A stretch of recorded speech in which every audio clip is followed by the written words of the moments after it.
முன்னேற்ற சங்கத்தின் சார்பிலும் தமிழர் தேசம் கட்சி சார்பிலும் எங்களுடைய வணக்கத்தை தெரிவித்துக் கொண்டு, கடந்த 5 வருடங்களுக்கு முன்பாக தென்னகப்பேத்திலும் வலைஞர் வாழ்வுரிமை மாநாட்டிற்கு உங்களுக்கு அழைப்புதல் வைத்தோம். நீங்கள் பெருந்திரளாக வந்து அந்த மாநாட்டிலே கலந்து கொண்டு தென் தமிழகத்திலும் நமது முத்தரையர் சமூக மக்கள் பெரும்பான்மையாக வாழ்கிறார்கள் என்பதை நிரூபித்து காட்டியதற்கு உங்களுக்கெல்லாம் இந்த நேரத்தில் எங்களுடைய நன்றியை தெரிவித்துக் கொண்டு, வருகிற ஜனவரி 25 இன்னும் 35 நாள் தான் இருக்கு, முத்தரையர்களின் அரசியல் அதிகார மீட்பு மாநாடு தமிழகத்தினுடைய மத்திய பகுதியாக இருக்கக்கூடிய திருச்சியில ஏற்பாடு செய்திருக்கிறோம். இதற்காக இந்த மாநாடு, இந்த மாநாட்டிலே நாம் பெருந்திரளாக கலந்து கொண்டால் என்ன பெரிய மாற்றம் நிகழப்போகிறது என்பதை நீங்கள் எல்லாம் தெரிந்து கொண்டு அந்த மாநாட்டிலே கலந்து கொள்ள வேண்டும்.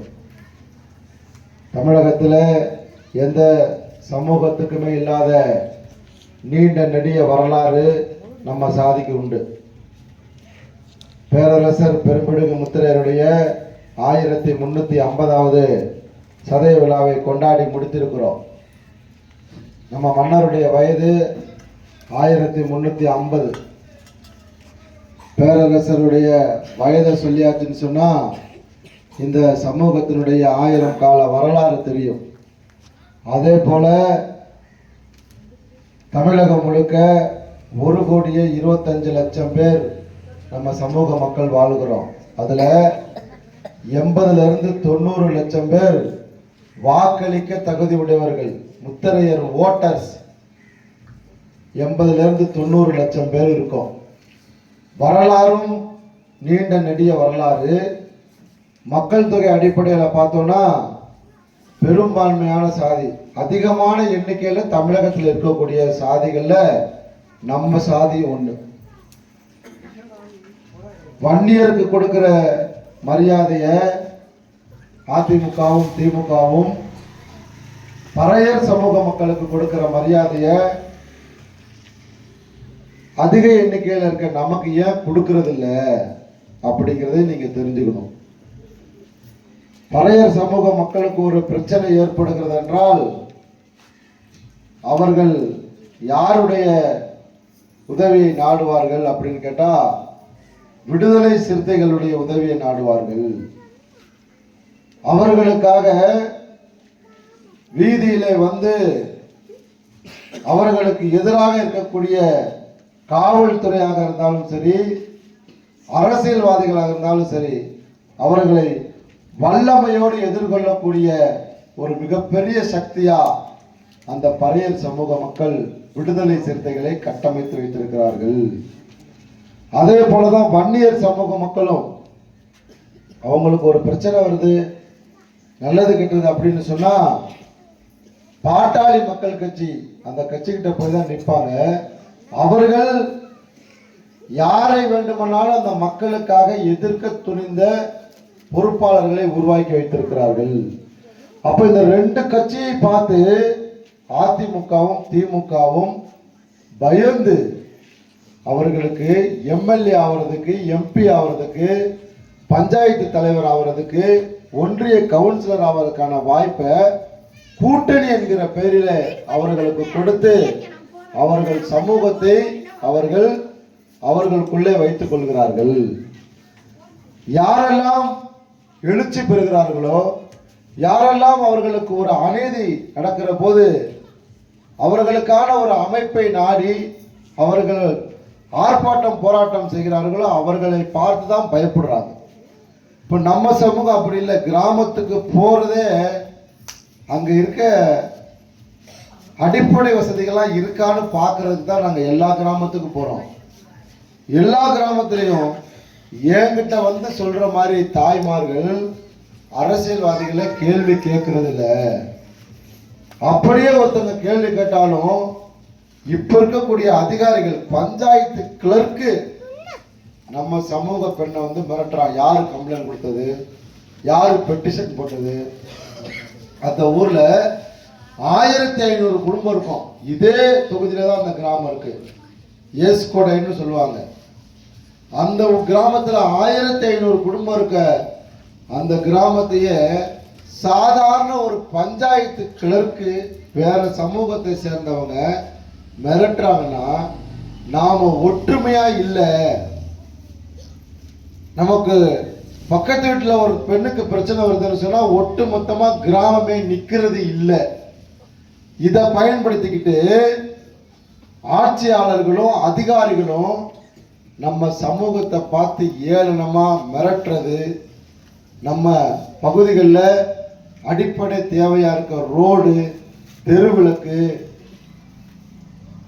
செத்து போயிட்டா பிதைக்கிறதுக்கு சுடுகாட்டுக்கு பாதலைன்னு 10க்கும் மேற்பட்ட கிராமங்கள் என்கிட்ட சொல்றாங்க. எவ்வளவு வேதனையின் உச்சம். நாடு சுதந்திரம் அடைந்து 75 வருஷத்துக்கு மேல ஆயும் சுடுகாட்டுக்கு பாதை இல்லை. பால்வாடிக்கு பிள்ளைகளை கொண்டு போய் விடுறது 5 கிலோமீட்டர் கடந்து போக வேண்டியிருக்கு. எங்க ஊர்லயே 50 குழந்தைங்க இருக்கு. 30 குழந்தை இருந்தாவே ஒரு பால்வாடி அமைக்கணுமா. 50க்கும் மேற்பட்ட குழந்தைகள் இருக்கும் போது நடந்து போறோம். பள்ளிக்கூடத்துக்கு காலையில 8:30 மணிக்கு வர்ற பஸ் பிள்ளைங்களை திருப்பி விடுறதுக்கு வர்றதில்ல. இப்ப பாருங்க, என்ன வேண்டுமானாலும் இந்த மக்களை செஞ்சா இந்த மக்களுக்கு கேள்வி கேட்க ஆள் இல்லைன்னு நினைச்சுக்கிட்டு இருக்கான். வீரமுத்தரையர் முன்னேற்ற சங்கமும் தமிழர் தேசம் கட்சி இருக்கிறத மறந்துட்டு அவன் பேசுறான். இந்த நத்தம் தொகுதியில தான் அதிகமான எண்ணிக்கையில் ஆர்ப்பாட்டம் போராட்டம் பண்ணி வாட்டர் டேங்கு, பள்ளிக்கூடம், நிறைய தார் சாலைகள் 30 லட்சம் 40 லட்சத்துக்கு. இப்போ ஒரு ஊருக்கு போனோம், 3 கோடிக்கு பாலம் கட்டுறதுக்கு அனுமதி வழங்கியிருக்காங்க நம்முடைய தொடர்ச்சியான போராட்டத்தால. அதனால போராடினா தான் எல்லாம் கிடைக்கும் அப்படிங்கிற மாதிரி ஒரு சூழல் இருக்கு. அதிமுகவை, திமுகவை, பிஜேபியை, காங்கிரஸை நம்பி பிரயோஜனமே கிடையாது. இப்போ வந்திருக்கான் புதுசா நடிகர் ஒருத்தர் கட்சி ஆரம்பிச்சுக்கிட்டு. எம்ஜிஆருங்கிற நடிகரையே பார்த்த மக்கள் நம்ம. அவரு இந்த சமூகத்துக்கு ஒன்றும் செய்யலை. அடுத்து ஜெயலலிதா, அப்புறம் கலைஞர், இவங்களெல்லாம் செய்யாத அவங்க செய்ய போறாங்க. எவனாவது நன்மைக்கு நமக்கு கொடுப்பானான்னு பார்க்குறாங்க. யாராலும் இந்த சமூகத்துக்கு நன்மையை கொடுக்க முடியாது. வீரமுத்தரையர் முன்னேற்ற சங்கம், தமிழர் தேசம் கட்சியால் மட்டும்தான் நன்மையை கொடுக்க முடியும். அதை முதல்ல நீங்க எல்லாம் புரிஞ்சுக்கணும். நாங்கள் நடத்துகிற மாநாடு எதற்காக? எத்தனை ஆண்டு காலத்துக்கு தாண்டா நாங்க பெரும்பான்மையா இருக்க இடத்துல சிறுபான்மை குறைஞ்ச எண்ணிக்கையில் உள்ள சாதி உள்ளாட்சி பிரதிநிதியா, எம்எல்ஏவா, எம்பியா வர்றது. இப்ப இந்த தொகுதியை இழந்துட்டு நிக்கிறோம். நல்லவரோ கெட்டவரோ, ஆண்டியம்பலோட பையன் ஆண்டியம்பலத்தை எங்களுக்கு நல்லவரோ கெட்டவரோ அவர்கிட்ட அதிகமா நாங்க பழகினதில்லை. ஆனா அவர் நிற்கும் போது 160 கிராமத்துல நாம இருக்கோம். 2 கிராமத்துல இருக்க ஒரு சாதிக்காரரை நம்ம சட்டமன்ற உறுப்பினர் ஆக்கியிருக்கோம் பாருங்க. இதுதான் வேதனையின் வேதனை. அப்ப என்ன நினைக்கிறாங்க? அடுத்து அதே அங்க திமுகவில் இருக்க இந்த முத்தரையர் தொகுதியை காலி பண்ணணும்னு எல்லா கட்சிக்காரனும் முடிவெடுக்கிறான். அதிமுக, திமுக.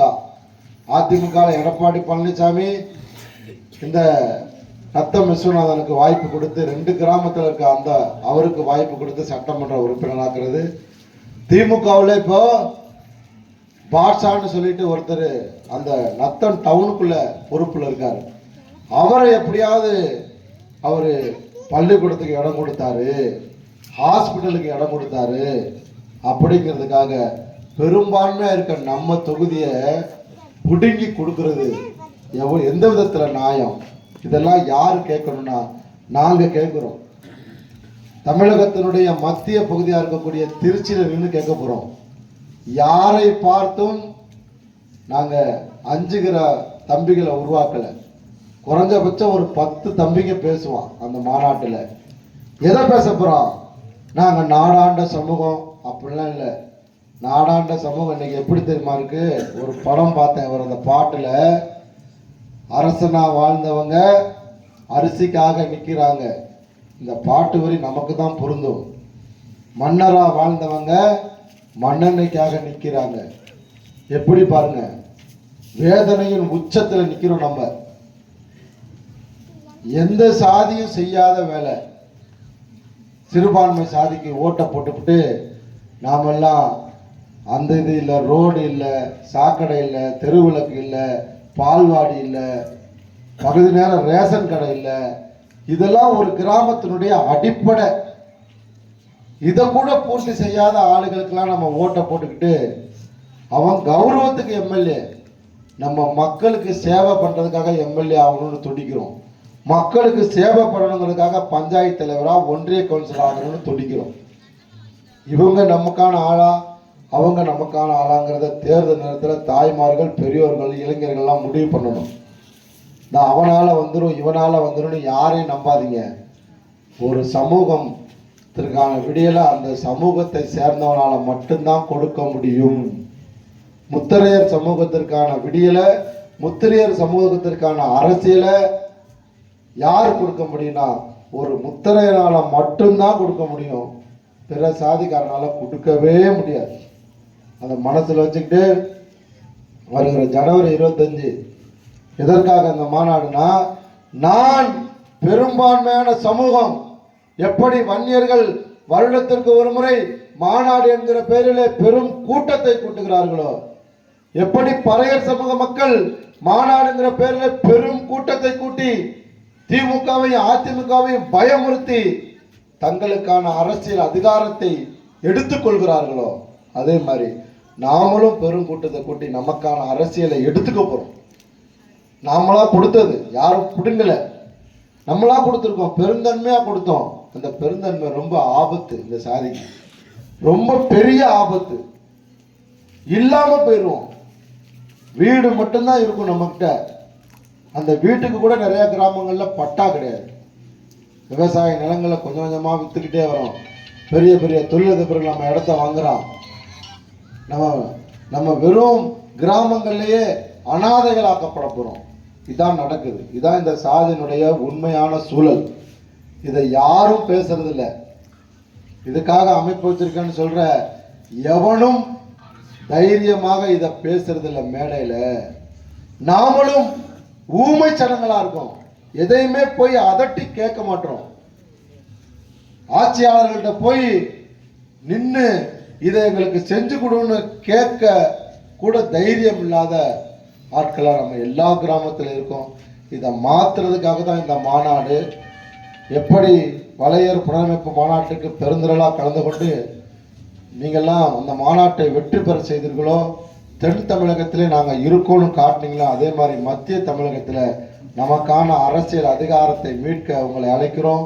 எல்லாரும் அந்த மாநாட்டில் வந்து கலந்து கொண்டோம். இந்த நிகழ்வை ஏற்பாடு செய்த கிராம பெரியவர்களுக்கும், மாவட்ட துணை செயலாளர் தமிழக சங்கத்தினுடைய நாகராஜ் அவர்களுக்கும், மாவட்ட பிரதிநிதியாக இருக்கக்கூடிய மூக்கராஜா அவர்களுக்கும், வீரமுத்தரையர் முன்னேற்ற சங்கத்தினுடைய செல்வராஜ் அவர்களுக்கும், என்னோடு இந்த 3 நாட்களாக அவர்களுக்கான வேலைகளை விட்டுவிட்டு சொந்தமாக தொழில் பண்ணுற தம்பிங்க இதெல்லாம் விட்டுட்டு என் கூடயே வராங்க. கிராமங்களுக்கு போய் நேரடியாக அழைப்பு கொடுக்க வர தமிழர் சங்கத்தினுடைய மாநில செயலாளர் அன்பு தம்பி பூமி அம்பலம் அவர்களுக்கும், மாவட்டத்தினுடைய செயலாளர் பிரபு அம்பலம் அவர்களுக்கும், ஒன்றிய செயலாளர் சிபிஎம் பொன்னுச்சாமி அவர்களுக்கும், மாவட்ட விவசாயிகளுடைய செயலாளர் அண்ணாமலை அவர்கள்